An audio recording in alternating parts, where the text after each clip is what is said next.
Dobrý den, já vás vítám při dnešním výkladu kartiček.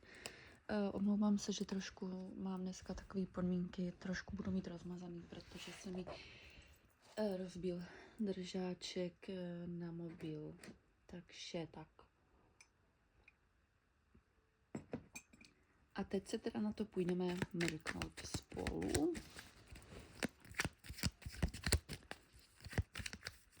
Co tady máme? Myslete si na vaši oslůbku a připomínám, výklad je kolektivní, nemusí rezonovat s každým. Velekněz, trojka mečů. Nevidíte to asi, že? To zkusím nějak udělat, abyste ty kartičky viděli. Je to rozmazaný. Tak, už by to mělo být lepší.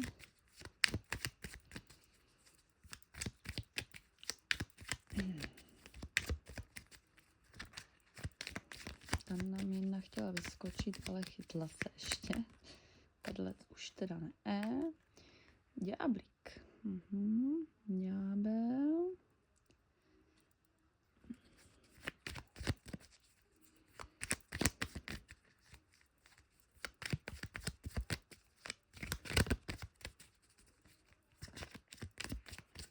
Dneska jsou ty karty nějaký hopsavý. Tak, trojka pentaklů. Dávám vždycky 8 kartiček většinou, jo. Takže eso holí.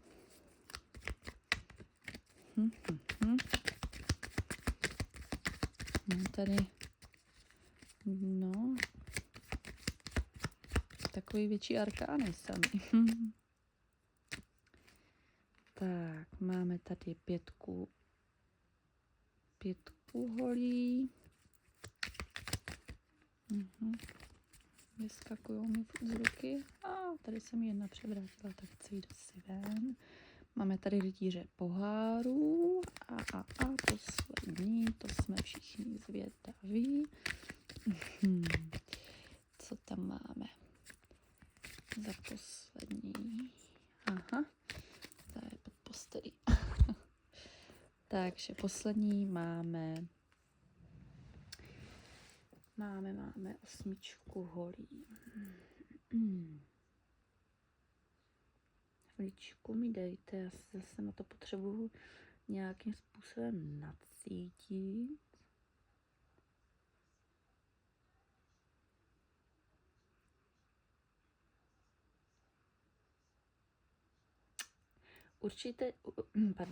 Určitě je tady někdo, kdo se zamiloval do někoho, kdo ho lákal, hodně ho lákal k sobě vším možným.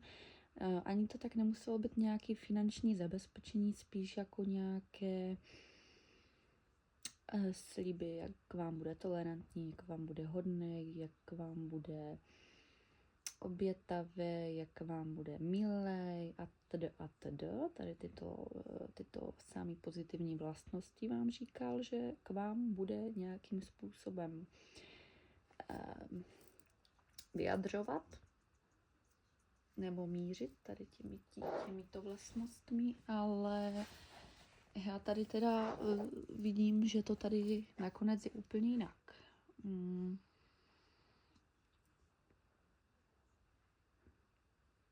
Nakonec to tady jako vnímám tak, že jste se zamotali nebo respektive zbláznili do někoho, kdo vám, jak se říká, když ptáčka lepají, pěkně mu zpívají. Kdo vám tak strašně zamotal hlavu, že vy teď nevíte, jak z toho ven, ale myslím a cítím a vnímám, že vás tady někdo osvobodí. Nějaký jiný muž nebo žena, jo? Muži si to otočí. Já budu mluvit ke ženám, protože je mi to přirozenější, ale kříži si to samozřejmě mohou otočit.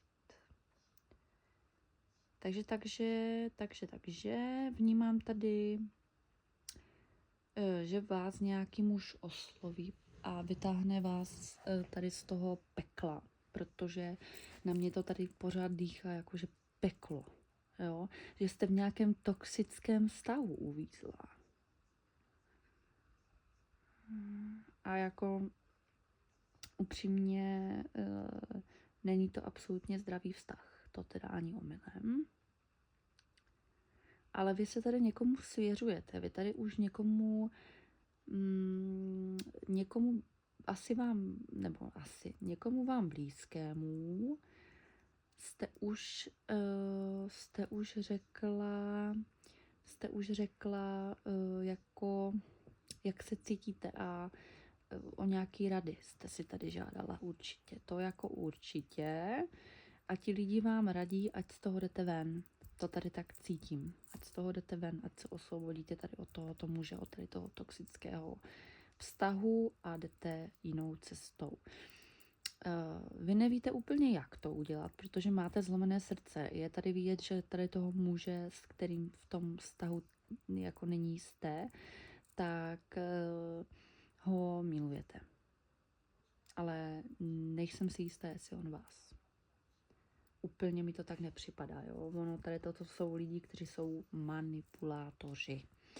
A ti jsou nejhorší, ale oni umí si s těma lidma hrát. Jo, a ti lidi to nepoznají, že si s nimi hrají a všechno jim to vlastně věří a všechno jim to, jak se říká, žerou. Ale pozor, já tady cítím velký vykřičník v srdci, jako jo, v tom mém teďka, když ten výklad vidím. Jo, když se na něho nacítím, tak vnímám takovej obrovský, jak mi tam v srdci blíká alarm, hele, uteč, to není to správný ořechový. Ale vás tady opravdu z toho vytáhne jiný muž. Vy sice ty rady od těch lidí, svých blízkých, posloucháte, vnímáte, ale vy nevíte, jak z toho ven sama v sobě, jo, jak se od toho odpoutat, jak jako to z toho srdce ty meče vytáhnout, jo. A ten člověk, ten je fakt ďábel teda. Jo, vy jste úplně jiní, jo. Vy jste taková, tady vidím člověk laskavý, rozumný, chytrý, jako fakt milující, ale ten druhý takovej fakt není. On takovej byl možná na začátku, aby vás jako dostal do těch svých rukou, do té své náruče, ale tady vytrvané od někud jinut, jo. Takže, jak říkám, vy ty rady posloucháte od těch svých blízkých, něco si s nich určitě berete, přesto nevíte, jak z toho ven, možná máte strach, obavy, jestli nebude nějaký pomstychtivý, nebo jestli vám nebude nějak vyhrožovat, jo, i takhle se můžou chovat manipulátoři, takže ono je pak těžký z toho vztahu odejít, jo. Pokud vás někdy se dokonce stane, že ty ženy jsou opravdu fyzicky, psychicky týrané, jo, a tak podobně, ale tady vnímám spíš tu psychickou stránku věci, ne jako nějaký bytí, nebo nedej bože něco takového, jo. Ale někdo vás tady osvobodí jiný. Někdo vám tady nabídne pomocnou ruku a osvobodí vás, fakt, bude se za vás jako fakt prát a dostane vás. Ale ten člověk, který vás dostane, který vás zachrání z tady toho šílenství, toho ďábla, tak ten už bude ten správný. Jo, tam už vnímám nějaký potenciál. Takže takhle asi. A